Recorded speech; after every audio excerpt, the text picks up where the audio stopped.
Chers élèves, chers auditeurs, bonjour et bienvenue à ce nouvel audio cours. Nous allons continuer en histoire et attaquer le dernier thème du programme qui nous ouvre à une histoire sur la science, puis sur les transformations de la société, notamment en France, dans le contexte pré-révolutionnaire, ce qui permet de faire la liaison avec le programme de première, d'où la nécessité ici d'achever ce thème avant d'enchaîner pour vous sur l'année de première. Donc j'ai revu certains d'entre vous en classe. Alors certains, ça se limite à 3 la semaine dernière, 2 cette semaine. Voilà, c'est mieux que rien, que direz-vous. Je vois qu'il y en a certains d'entre vous qui se connectent. Enfin, j'espère que ce sont des élèves de la classe ou des auditeurs extérieurs, c'est bien aussi. Mais je vous rappelle qu'en théorie, nous ne sommes pas encore en vacances. Aujourd'hui, donc on attaque ce nouveau thème. Alors ce nouveau thème, il a bien sûr un titre. Histoire, thème 4, dynamique et ruptures dans les sociétés des XVIIe et XVIIIe siècles. Et nous débuterons par la première partie, les Lumières et le développement des sciences. Et donc aujourd'hui, le grand A, le XVIIe siècle, vers un nouvel esprit scientifique. La problématique qu'on se pose, on se demande quelle nouvelle base pose le nouvel esprit scientifique qui se développe au XVIIe siècle. Alors, le nouvel esprit scientifique, il vient pas de nulle part. Ça, je vous demande pas de le noter, mais remontons dans le temps. Remontons au XIIIe siècle déjà. Au XIIIe siècle se développe un commerce maritime et terrestre pour les villes d'Italie et d'autres villes bien sûr, mais c'est très sensible dans les villes d'Italie, avec des risques bien sûr, qui contribuent à développer des associations d'entrepreneurs, entre guillemets, par l'intermédiaire de contrats dans lesquels on va mutualiser les risques de perte. Et puis se développent en parallèle les contrats d'assurance maritime. C'est le moment où on se rend compte que ça peut être intéressant de parier et d'assurer un bateau. Si le bateau arrive à destination, on empoche une partie de l'argent. S'il n'arrive pas à destination, on rembourse les armateurs. Et donc en fait, à ce moment-là, on se met à faire des calculs de pourcentage sur le nombre de bateaux qui arrivent, le nombre de bateaux qui n'arrivent pas, et ça permet d'évaluer un taux de rentabilité à prendre sur chacune des cargaisons qui arrivent à destination. Bref, vous l'avez compris, pour faire tout cela, on a besoin, dès le XIIIe siècle, d'experts en droit pour rédiger ces contrats, et puis vont se développer aussi les mathématiques pour calculer ces seuils, ces taux de rentabilité, de remplissage, entre guillemets, des bateaux. Ces experts, ils sont formés depuis le XIIe siècle dans des universités, et surtout, la première de ces universités à Bologne. Alors, il y a une université, on parle souvent que de l'université, mais il ne faut pas oublier qu'il y a à côté de l'université une école notariale qui s'est aussi développée et qui va former une partie de ces experts. Alors, qu'est-ce qu'on note, nous, par contre ? On note que jusqu'au XVIIe siècle, l'enseignement universitaire, il était plutôt abstrait. Il se réalisait en latin, et la théologie occupait une place majeure parmi les enseignements qui étaient distillés. Alors, la théologie, c'est l'étude de la religion. On se pose des questions religieuses à propos des textes bibliques, on réfléchit à des postures, etc. Enfin bref, ça occupe une grande part de l'enseignement. Et le support des connaissances, il vient de l'Antiquité. En fait, ce sont les connaissances qu'on a de l'Antiquité et qui sont encore reconnues par le christianisme. Voilà pourquoi, il ne faut pas le noter, mais il faut l'entendre et il faut le garder dans un coin de son esprit. En fait, ces connaissances, c'est celles de l'Antiquité. Exemple, illustration. Pour la médecine, on se réfère à des textes écrits par Hippocrate et par Galien. Des textes qui datent du 5e siècle, avant Jésus-Christ. En physique, on s'appuie sur Aristote et des textes publiés au 4e siècle, avant Jésus-Christ. Et puis pour l'astronomie, on se réfère à des textes d'Aristote aussi, mais d'un certain Ptolémée, qui lui a publié au IIe siècle, et donc plus tard qu'Aristote, mais on est quand même aussi au IIe siècle dans l'Antiquité. Alors, on pourrait dire quoi? On pourrait dire, de la façon la plus simple possible, et en synthétisant, on va pas revenir sur la médecine ici, mais dans ces connaissances, on a une vision géocentrique de l'univers. Par géocentrique, on entend que la Terre est le centre, est comprise comme le centre du monde. Et au XVIe siècle, eh bien, se sont construits, on l'a vu, des États modernes. S'est opéré également un commerce transatlantique. Eh bien, ces deux éléments, ils ont eu pour conséquence l'augmentation de besoins en spécialistes, en hommes de lettres, en mathématiciens.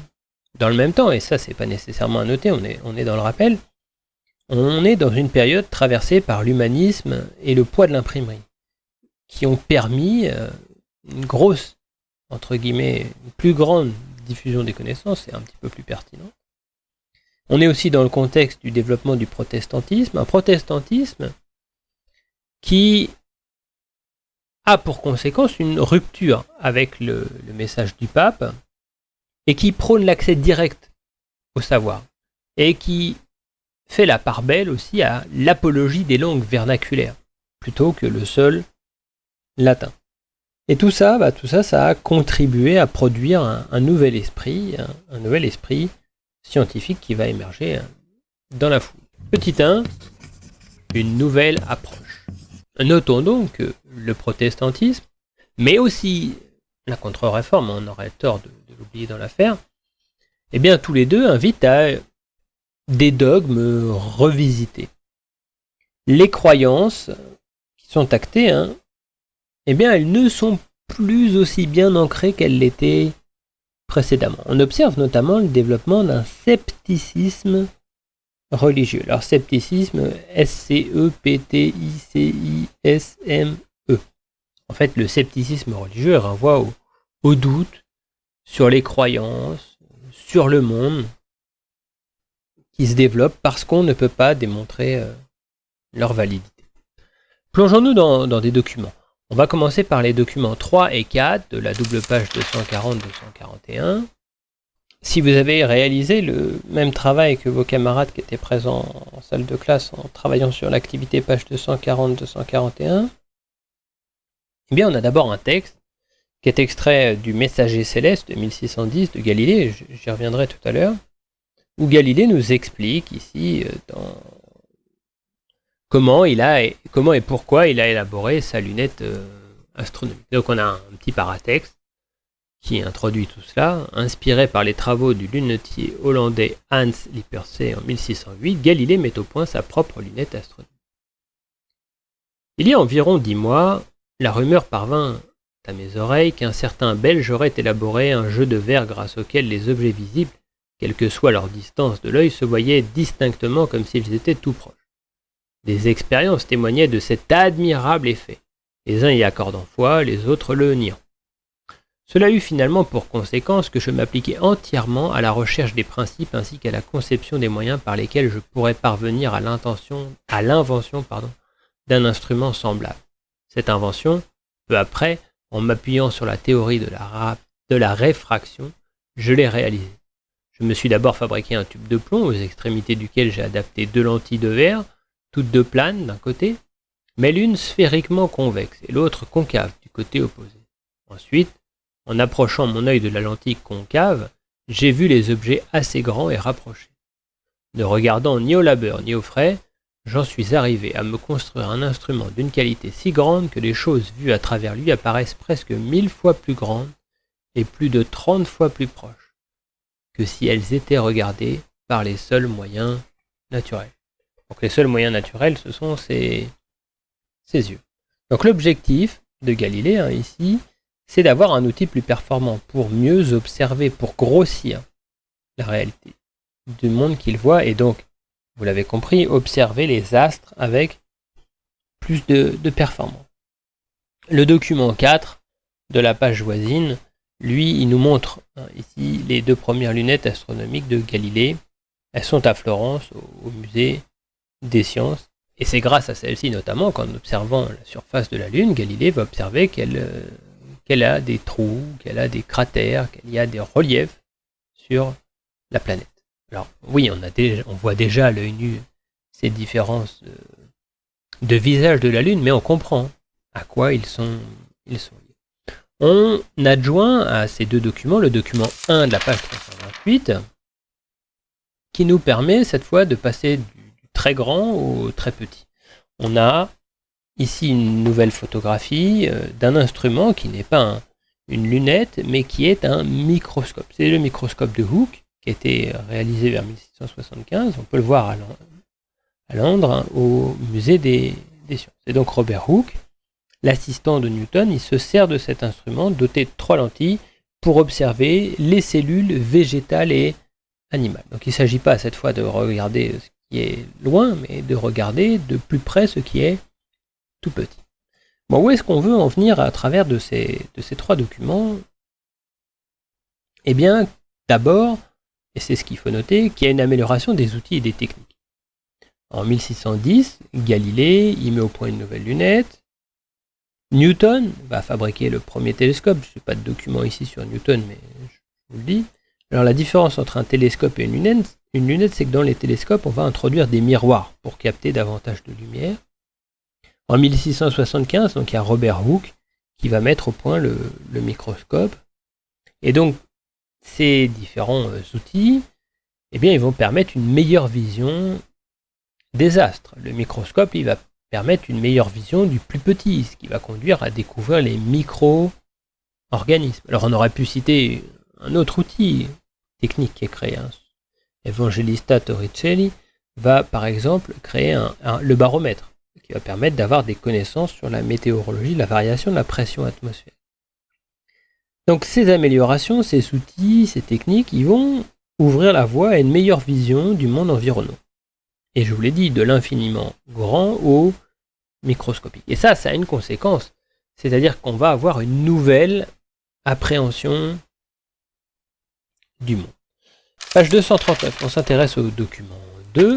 On traverse la Manche pour s'intéresser au texte de Francis Bacon, Novum Organum, écrit en 1620, et Francis Bacon, ici, au travers de cet extrait, nous parle des sources de la science expérimentale. L'homme, serviteur et interprète de la nature, n'agit et ne comprend que dans la proportion de ses découvertes expérimentales et rationnelles sur les lois de cette nature. Hors de là, il ne sait et ne peut plus rien. Ni la main seule, ni l'esprit abandonné à lui-même n'ont grande puissance. Pour accomplir l'œuvre, il faut des instruments et des secours dont l'esprit a tout autant besoin que la main. Et de même que les instruments physiques accélèrent et règlent le mouvement de la main, les instruments intellectuels facilitent ou disciplinent le cours de l'esprit. Les découvertes de la science jusqu'ici ont presque tous le caractère de dépendre des notions vulgaires, pour pénétrer dans les secrets et les entrailles de la nature.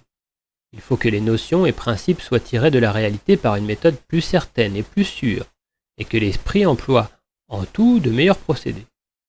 Il n'y a et ne peut y avoir que 2 voies pour la recherche et la découverte de la vérité.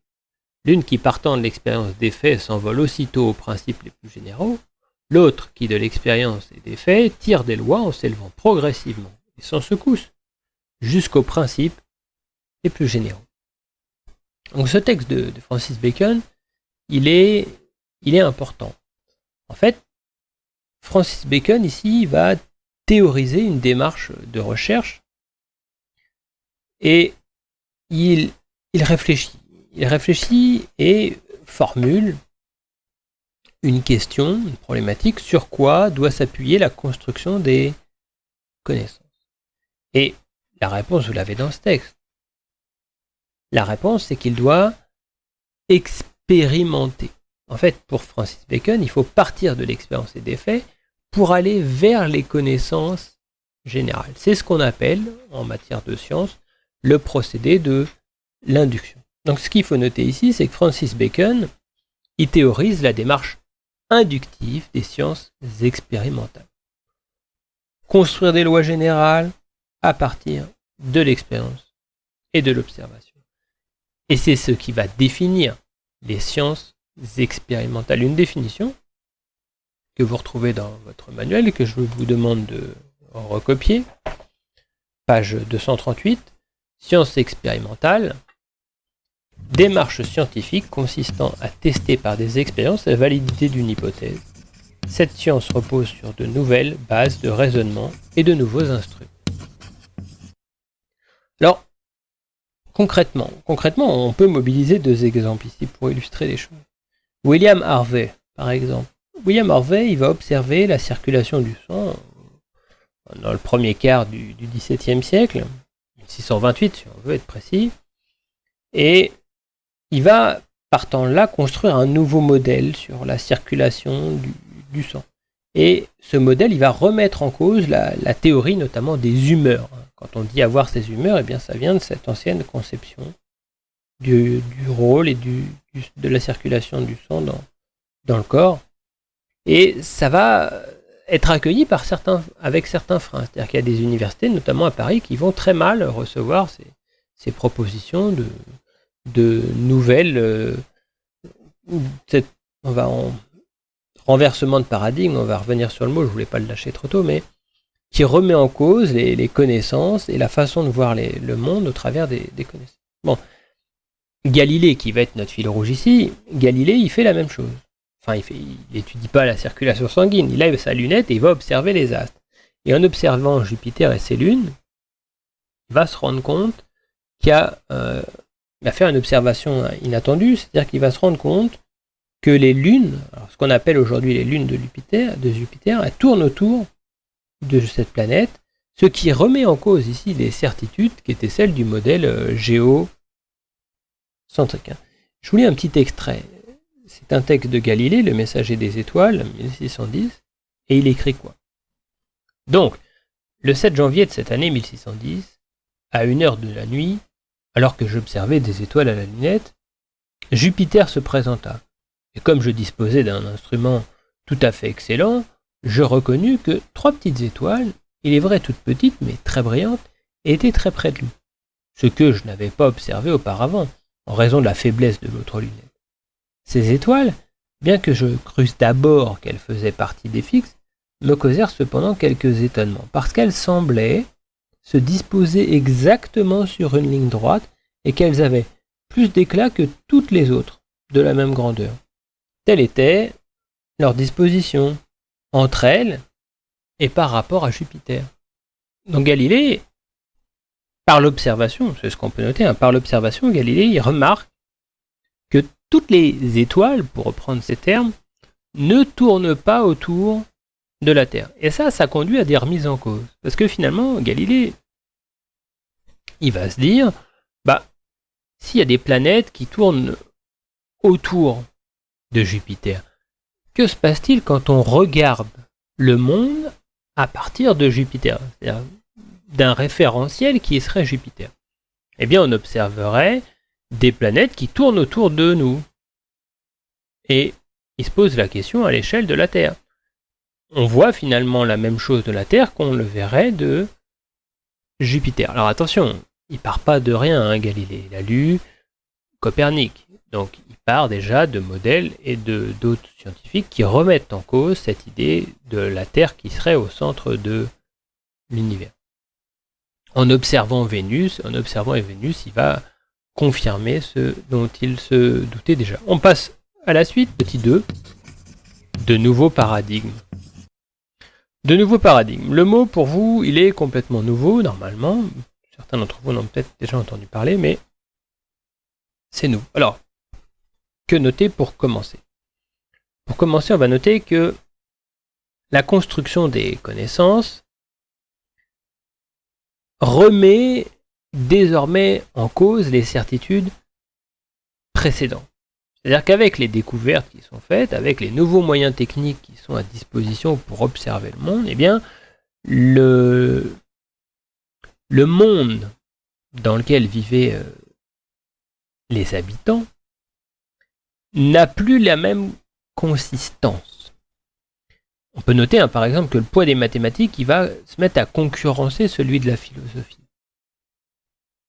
il y a un auteur français clé au XVIIe siècle, qui s'appelle Descartes, D-E-S-C-E-A-R-T-E-S, qui vous est pas inconnu normalement. Il rédige un ouvrage, un essai qui s'appelle Discours de la méthode.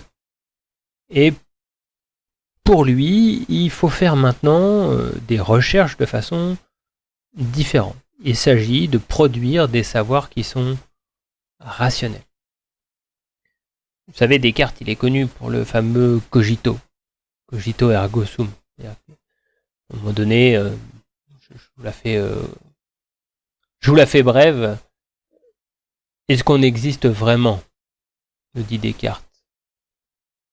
Eh bien, si on doute qu'on existe vraiment, c'est qu'on cherchera à nous tromper. Et si on cherchera à nous tromper, c'est qu'on existe vraiment. Je doute, donc je suis.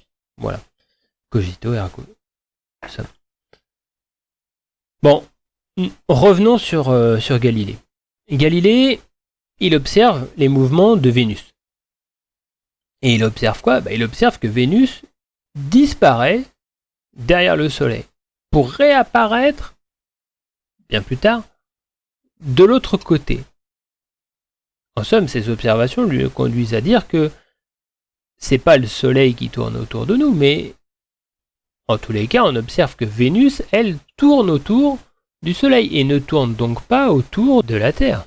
Le document 1, page 240, qui est évidemment à mettre en parallèle avec le document 2 de la même page, nous montre la conséquence de cette observation de Galilée sur notre représentation du monde. Avant, on était dans une représentation de l'univers qui répondait au système de Ptolémée, et donc de l'Antiquité, système géocentrique dans lequel la Terre est le centre du monde et les astres tournent autour de la Terre, dont le Soleil. Alors évidemment, les astres, en fait, il n'y a qu'un astre ici, c'est le Soleil, les autres sont des planètes. Mais à l'époque, le vocabulaire qui est employé est encore évasif, bien moins précis qu'il ne l'est. Et avec les découvertes de Galilée, qui confirment les formulations de Copernic, on se retrouve avec un modèle dans lequel ce qui est au centre de l'univers, désormais ce n'est plus la Terre, mais le Soleil. On passe sur un modèle dit héliocentriste. Et l'héliocentrisme, vous en avez une définition dans votre manuel qui est à recopier, page 238. Et donc on nous dit que l'héliocentrisme, c'est la conception astronomique qui place le Soleil, Hélios, au centre de l'univers, contrairement au géocentrisme, défini par Ptolémée et défendu par l'Église, selon laquelle le Soleil tourne autour de la Terre. Donc l'idée à retenir ici, c'est que Galilée, par ses observations, il fonde un nouveau modèle, le modèle héliocentriste, qui n'est un modèle qui remet en cause un autre modèle, le modèle précédent de système géocentrique. Et donc là, il y a une sorte de nouveau modèle qui va s'imposer. Document 5 de la page 239. Ce document, cette fois, est écrit par Isaac Newton dans son ouvrage Principes mathématiques de la philosophie naturelle, qui est rédigé dans le dernier quart du XVIIe siècle, et ici il est question de la gravitation universelle bien connue de Newton. Il écrit quoi ? J'ai expliqué jusqu'ici les phénomènes célestes et ceux de la mer par la force de la gravitation. Cette force vient de quelque chose qui pénètre jusqu'au centre du Soleil et des planètes sans rien perdre de son activité. Elle n'agit point selon la grandeur des superficies, comme les causes mécaniques, mais selon la quantité de matière. Et son action dépend de toutes parts à des distances immenses, en décroissant, toujours dans la raison doublée des distances. Et je n'ai pas pu encore parvenir à déduire des phénomènes la raison de ces propriétés de la gravité. Et je n'imagine point d'hypothèse, car tout ce qui ne se déduit point des phénomènes est une hypothèse. Et les hypothèses, soit métaphysiques, soit physiques, soit mécaniques, soit celles des qualités occultes, ne doivent pas être reçues dans la philosophie expérimentale. Donc on a parlé de Galilée, il faut parler de Newton aussi. Newton, en 1687, il fonde la loi de la gravitation universelle. Cette notion, on la recopie à partir de notre manuel également. Il s'agit de la théorie selon laquelle les corps s'attirent en raison de leur masse. Newton explique ainsi le mouvement des corps célestes. Il faut comprendre qu'à l'époque, on était dans la physique de l'Antiquité. Et on est... Je ne suis pas là pour vous faire un cours de sciences, mais j'aime beaucoup l'épistémologie des sciences, c'est-à-dire l'étude du discours scientifique et de ses évolutions. En fait, auparavant, on était dans une conception du monde où on pensait qu'il fallait une certaine quantité d'énergie pour traverser l'espace. C'est-à-dire qu'il y avait plein de points et qu'à chaque fois qu'on était en contact avec un de ces points de l'espace, il y a une partie de l'énergie qui était absorbée. Voilà pourquoi, quand on lançait un caillou, eh bien, on imaginait qu'on a pu donner une certaine force. On ne parlait pas d'énergie, donc on donnait une force à ce caillou en le lançant.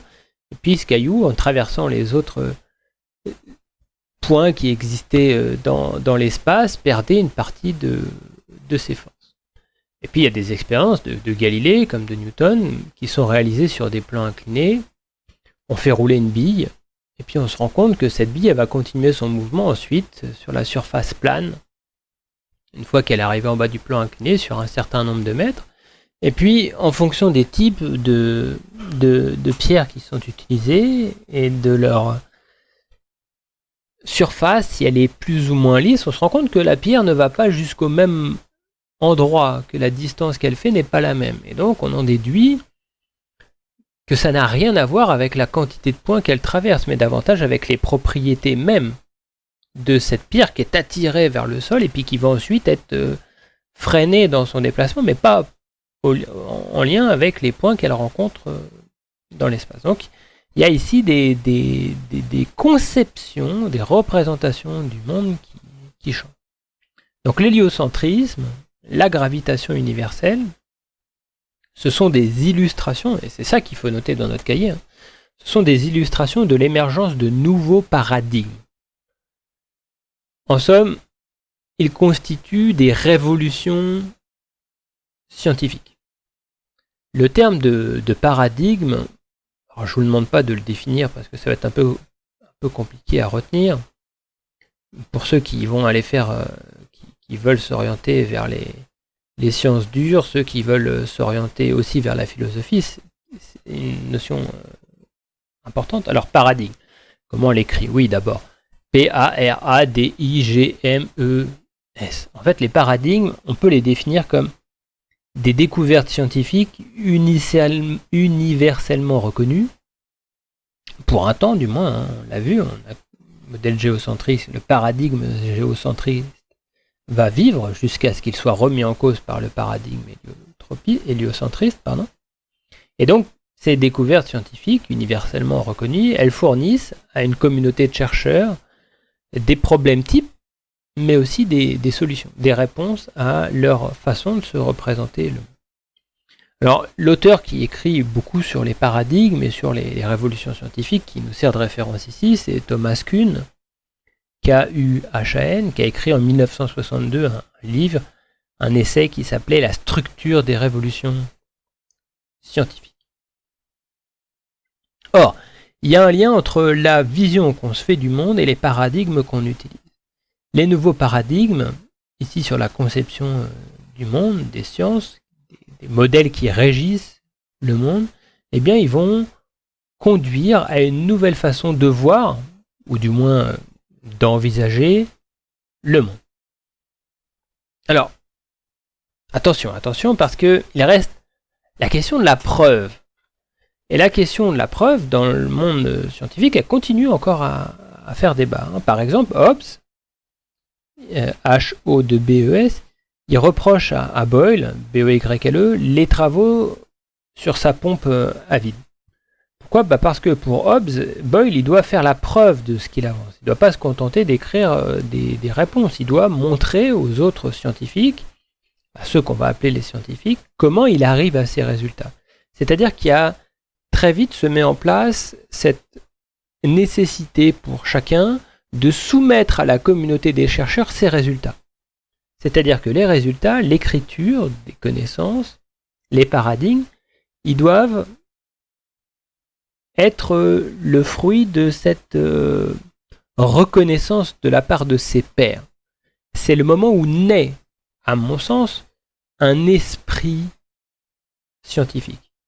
Et les scientifiques, ce sont ceux qui savent à l'époque, s'il faut le définir, notamment par sa racine latine. Le terme va se mettre à être vraiment beaucoup plus employé que précédemment. Dernière partie, c'est notre 3, la diffusion et les freins à cet esprit scientifique. Ouvrons notre livre, page 242, pour nous intéresser d'abord au document 1.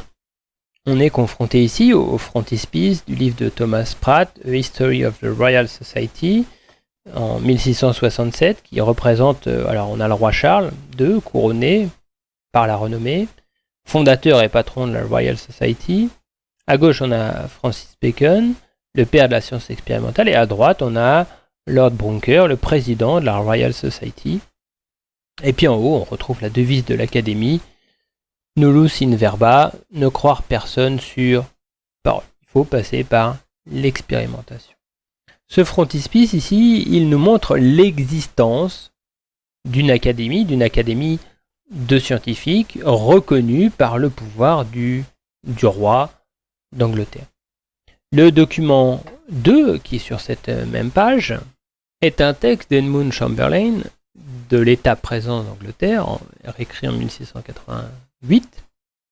Donc, Edmund Chamberlain, il décrit dans ce texte les succès de la Royal Society. Depuis sa première institution, la Société royale a fait un nombre infini d'expériences, de presque tous les ouvrages de la nature. Ils ont fait des observations fort exactes sur plusieurs choses qui regardent les cieux et la terre, comme sur les éclipses, les comètes, les météores, les mines, les plantes, les animaux, les tremblements de terre, les feux, les inondations, les lacs, les montagnes, les marais, les feux souterrains, les courants, les profondeurs de la mer, et sur 100 autres choses. Ils ont composé plusieurs excellentes petites histoires de la nature, des arts, des manufactures et autres ouvrages dont il y a de fort curieuses, en un mot, les inventions et les découvertes qu'ils ont faites, si on les examine de près, semblent surpasser celles des siècles passés. N'ont-ils pas donné de nouvelles lumières et ajouté à l'architecture navale, civile et militaire? N'ont-ils pas beaucoup servi à l'art, à la conduite et à la sûreté de la navigation? Ils ont non seulement encouragé ce royaume à planter des forêts, bois, taillis, vergers, vignes, etc., mais aussi l'Écosse, l'Irlande, la Nouvelle-Angleterre, la Virginie, la Jamaïque et la Barbade. Toutes nos colonies ressentent ses influences.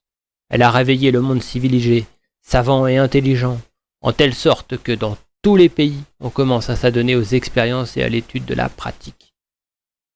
Bon, on le voit, le rôle ici de la Royal Society, il est important et il est encouragé par les puissances. On peut le noter ça, et il faut le noter même.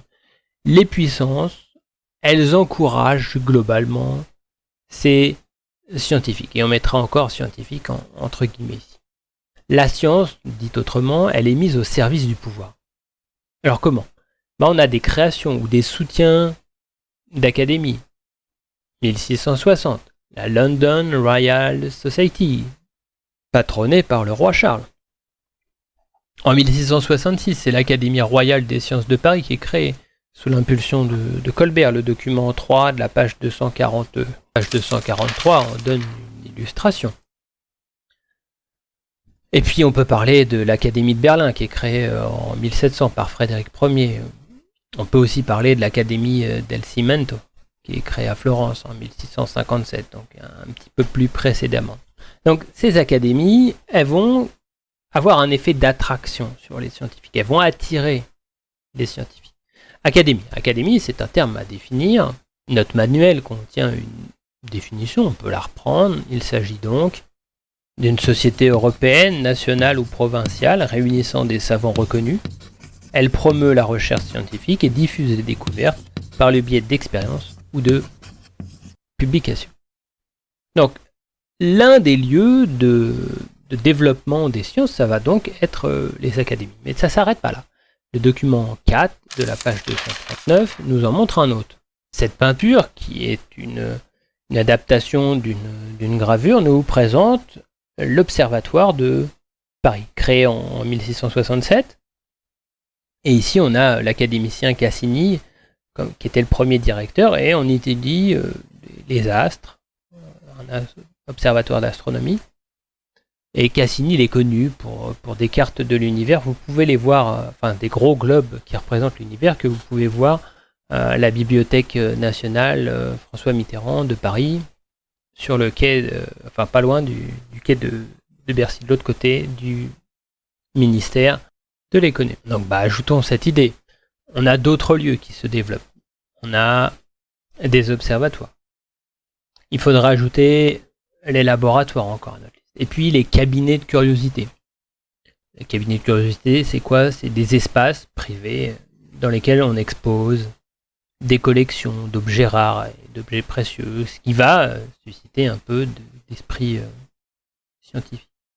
Pour publier tout ça, l'imprimerie va être mise au service de ces découvertes, elle va diffuser les connaissances et se développe une presse spécialisée d'une certaine façon. On peut prendre l'exemple du Journal des Savants en France. De l'autre côté de la Manche, on peut prendre l'exemple de Philosophical Transactions, qui sont des publications de ces découvertes scientifiques. Alors, là, on est dans la diffusion de cet esprit scientifique. Et parlons aussi des freins rencontrés par ces hommes de science. Document 6 de la page 241. Au travers de cette peinture à l'huile sur toile, qu'on doit à l'école italienne du XVIIe siècle, on a le procès de Galilée qui est représenté. On revient donc à notre fil rouge, c'est Galilée ici, vous l'aurez compris. Ce procès qui est intenté à Galilée, il est intenté en raison des théories qu'il défend. Sa théorie, c'est celle de l'héliocentrisme. Le fait que le Soleil soit au centre de l'univers. Bon, c'est la première chose qu'on peut noter. L'Église peut être un frein. Et Galilée, il va être conduit à abjurer l'héliocentrisme. Alors abjurer A-B-J-U-R-E-R, l'héliocentrisme. Pourquoi? Pour échapper à la mort. En fait, il va dire non, je m'étais trompé, vous aviez raison, je suis dans l'erreur. Et ça va lui permettre d'éviter la mort. Et il va ensuite quitter la prison et puis être placé en détention surveillée. Et donc son procès il a lieu en 1630. On lui reproche quoi à Galilée? Explicitement, on lui reproche l'héliocentrisme. En réalité, il y a un petit peu plus que ça. Galilée, il écrit qu'il veut séparer la science et la foi. Dit autrement, il veut une autonomie de la science. C'est-à-dire que la religion, les religions, les clercs, ne s'intéressent qu'aux éléments de religion et n'interviennent pas dans le discours qui est fait de la présentation du monde, de l'organisation et du fonctionnement du monde. Les scientifiques, dit autrement, doivent travailler sans avoir de compte à rendre à l'Église. Et ça, pour l'Église, évidemment, c'est une perte de pouvoir de plus, dans un contexte où se développe le protestantisme, qui est vu comme une hérésie, 1517. Donc, il faut bien avoir tout cela en tête. Alors, si l'Église peut être un frein, l'Église catholique, ici l'Église romaine, eh bien, globalement, il y a beaucoup plus de liberté dans les pays protestants, plutôt dans le nord de l'Europe.